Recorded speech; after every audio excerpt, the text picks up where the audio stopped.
भारत और पाकिस्तान के बीच चल रहे तनाव के बीच अब देश की आर्थिक राजधानी मुंबई में समुद्र के किनारे रहने वाले मछुआरों के लिए महाराष्ट्र सरकार और नौसेना ने एक बड़ा आदेश जारी किया। जी हां, अब समुद्र के तट पर जितने भी नौसारे हैं जो मच्छी पकड़ने के लिए इस बोट का इस्तेमाल करते हैं, जो दूर दूर तक जाते हैं, मछली पालन का व्यवसाय करते हैं, उनके बोट में एक ट्रांसपोंडर लगाने का फैसला किया है ताकि ये जो बोट है जब जिस लोकेशन में जाएगी तो उसका लोकेशन जो है, उसका जो आंकड़ा है वो सरकार के पास होगा। क्योंकि इसी समुद्री मार्ग से 26/11/2008 की रात को अजमल कसाब उसके साथी भी यहीं पर लैंडिंग किए थे और यही लैंडिंग पॉइंट था। इसी वजह से समुद्र के तमाम जो तट हैं वहाँ पर जितने भी जो मच्छी व्यवसाय का जो पालन करते हैं, तमाम जो मछुआरे हैं, उनके लिए सरकार ने ये दिशा निर्देश जारी किया है कि उनके जो बोट है उस पर एक ट्रांसपोंडर लगेगा ताकि वो मछुआरे जो जहाँ जा रहे हैं उनकी लोकेशन ट्रैक हो जाएगी और किसी भी तरीके से जो नौसेना हो या मुंबई पुलिस हो वो पूरी तरीके से अलर्ट हो। ये जिस वक्त हम जो इस इलाके में खड़े हैं ये मुंबई का बुधवार पार्क इलाका है। इसके अलावा मुंबई के वर्सोवा हो, माहिम हो, बैंड्रा हो, तमाम ऐसे इलाके हैं जहाँ पर जो इसी तरीके से मच्छी पालन का व्यवसाय किया जाता है। जो मछुआरे हैं इसी बोट पर बैठकर दूर दूर तक तकरीबन 1.5 से 2 किलोमीटर जाते हैं और मच्छी पकड़कर उसे फिर शाम को जो है बाजारों में बेचते हैं। लेकिन अब जैसे में स्थिति का जो तनाव का माहौल है तो ऐसे में इन मछुआरों के ऊपर जो ये आदेश जारी किया गया उसके बाद ये किस तरीके से इसका पालन करने के लिए इनसे जानने की कोशिश करेंगे। ये बताइए कि अब सरकार ने जो फैसला किया है कि ट्रांसपोंडर लगा जाएगा तो ये कैसा होगा और कहाँ तक आप लोग अब तक जाते थे, अब फैसला आने के बाद कहाँ तक आपकी जो सीमा होगी वहीं तक रहेंगे? जो हमारा संस्था है मच्छीमार सर्वोदय सोसाइटी, उनका मैं चेयरमैन है और सब बोर्ड जो दिख रहे हैं वो संस्था के रजिस्ट्रेशन है।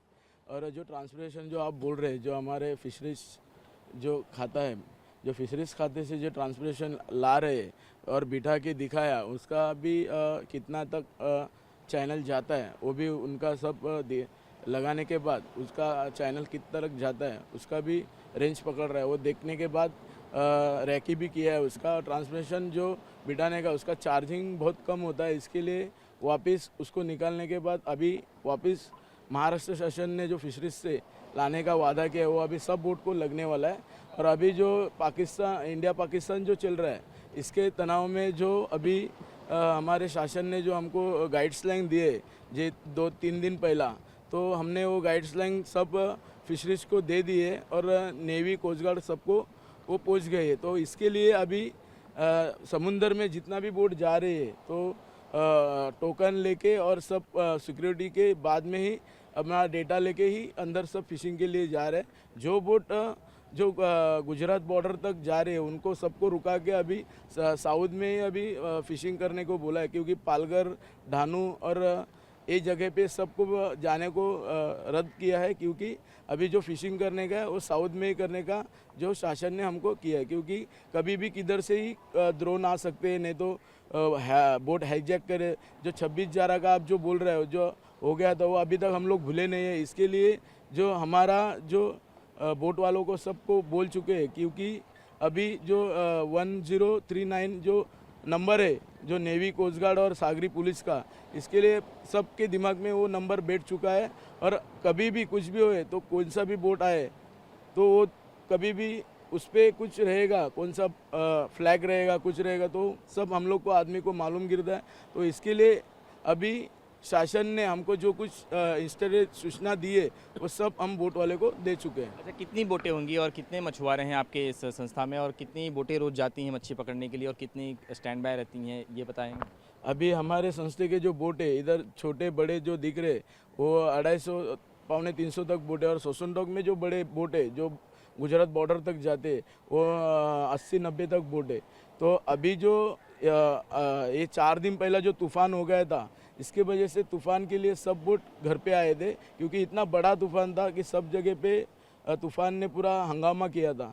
तो इसके वजह से क्या है अभी बोट रुके थे, लेकिन आज बोट जाने के चांसेस ज़्यादा। और ये जो डेली फिशिंग वाले हैं ये ज़्यादा से ज़्यादा 12 नॉटिकल के अंदर ही जाते हैं और जाके वापस सुबह मच्छी लेके बाज़ार में बेचने को जाते हैं। ये ट्रांसपोंडर लगेगा तो क्या हम कह सकते हैं कि सिर्फ 1 से 2 किलोमीटर ही जा सकते हैं आप लोग? अब वो लोकेशन उसका ट्रैक होगा तो वहीं से फिर आपको लौट के आ जाना है। तो इससे व्यवसाय पे कितना असर पड़ेगा? क्योंकि आप लोग मच्छी पकड़ने के लिए बहुत दूर तक जाते हैं मछली पकड़ने के लिए, लेकिन जब मछलियाँ नहीं मिलेंगी, लौट आएंगे तो व्यवसाय पे कितना असर पड़ेगा? नहीं, ऐसा कुछ नहीं है। ट्रांसपोर्टेशन का जो लगाने का बात है, क्योंकि वो अच्छा भी है, क्योंकि जिसका रेंज जो है वो कितना तक अभी जाता है वो सब फिशरीज खाते ने सब ये लेके उसका डेटा लेके सब किया है, लेकिन वो डेटे के लिए अभी अभी जो चल रहा है, अभी वो कंपनी को बोला है कि सभा ने अभी क्या है, बड़ा बोर्ड जो रहता है उसको लगाने के लिए सब कुछ रहता है, लेकिन ये छोटा बोर्ड है उसका उन लोग ने सब ये करने के लिए कि कैसा लगाने का है, क्या करने का, उसको सोलर कैसा लगाने का है, सब प्लानिंग चल रहा है उन लोग का।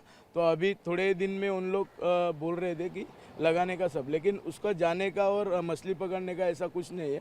मछली किधर भी कौन से भी जगह पे, मतलब 10 नॉटिकल रहे हो, 5 नॉटिकल रहे हो, ऐसा हमारे बोट किधर भी जाएंगे ना तो वो मछली का उसके ऊपर ट्रांसफर का उसका कुछ संबंध नहीं है। आप बताइए कि रोजाना आप सुबह कितने बजे निकलते हैं मछली पकड़ने के लिए और कब आते हैं लौटकर? सुबह मिनिमम हमारी छोटी नाव रहती है, तो हम लोग सुबह मिनिमम 4 बजे 3 बजे उठते हैं और डेली फिशिंग रहता है हमारा। जैसे ही सुबह जाके आते हैं 8 बजे तक हम लोग घर पे आ जाते हैं, क्योंकि ज़्यादा हम लोग बाहर मतलब 12 नॉटिल के बाहर नहीं जा सकते। इसके लिए क्या है, हमारा छोटा मछली का ही रहता है। जो बड़े नाव रहते हैं वो बहुत बाहर जा सकते हैं।